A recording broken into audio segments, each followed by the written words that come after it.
Costuming is one of the most important aspects of filmmaking that is so often overlooked. That's the way it crumbles, cookie-wise. Each character's clothing is meticulously chosen to make them look perfectly normal, blending in with their environment, or it can make them stand out.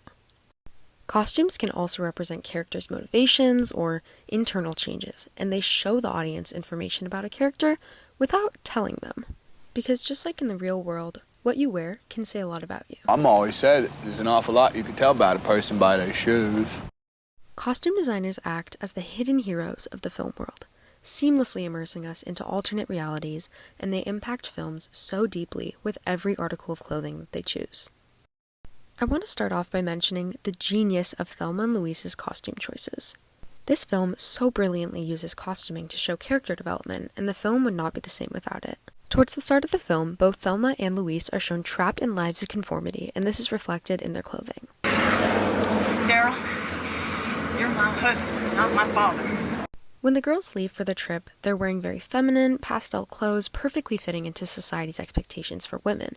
But by the end of the film, we see a complete 180 in costume choices, as Thelma and Louise are depicted in t-shirts with the sleeves cut off and proudly wearing men's hats as revenge trophies. This impactful costuming shows how they started the film as a completely different version of themselves than what they ended the film as.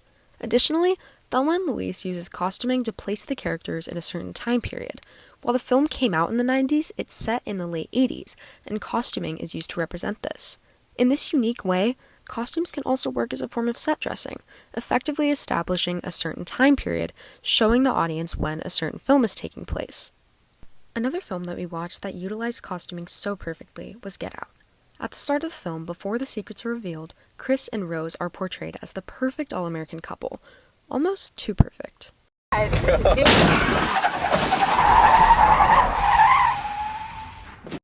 Nadine Haters, the costume designer for the film, mentioned in a BET article that she actually tried to only use clothes made in the US, and she made sure that in some scenes they're literally in a red, white, and blue color scheme. She also had Rose wear a denim dress when we first see her to even further emphasize this Americana aesthetic. Adding on to the genius of this film's costume design, clothing is used to give us subtle hints about characters. For example, Walter the groundskeeper, or Rose's grandfather, is clearly dressed inappropriately for his age, so it's alluded to that there's something strange going on with him. Adding on to this, Dean Armitage tells Chris as he's giving him a tour of the house that Rose's grandfather was beat by Jesse Owens in the 1936 Olympics and never got over it, which is later the reason for him wanting Walter's body. My dad's claim to fame was beat by Jesse Owens in the qualifying round for the Berlin Olympics in 1936. Those are the ones where Owens won in front of him. Yeah.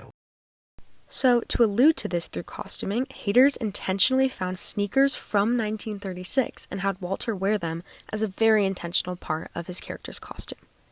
The next film we watched that had great costume design was Winter's Bone.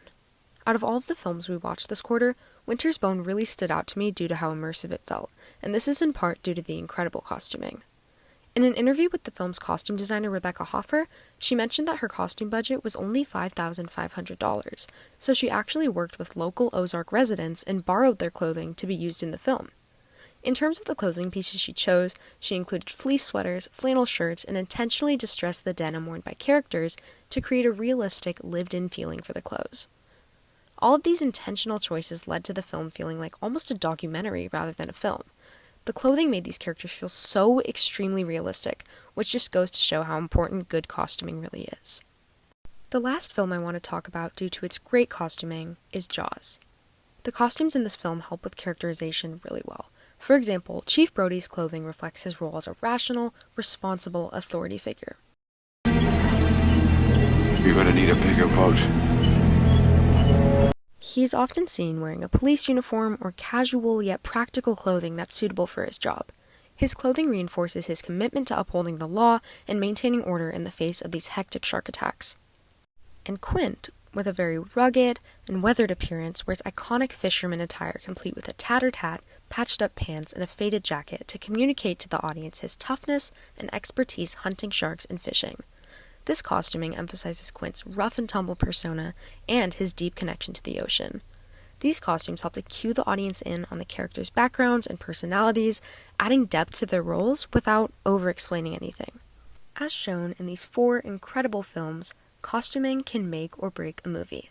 They aren't just outfits that are haphazardly chosen and given to actors, they're aspects of a film that are intentionally picked to add to the film's quality. Costumes can represent a time period and demonstrate character development, as shown in Thelma and Louise, while foreshadowing certain events and giving us subtle hints about characters and their motives, like in Get Out. Costumes can immerse us into incredibly realistic worlds, like in Winter's Bone, and they can emphasize character traits and backstories, like we saw in Jaws. So the next time you watch a movie, pay attention to the costumes. You might learn something new or see something that you would have never seen before.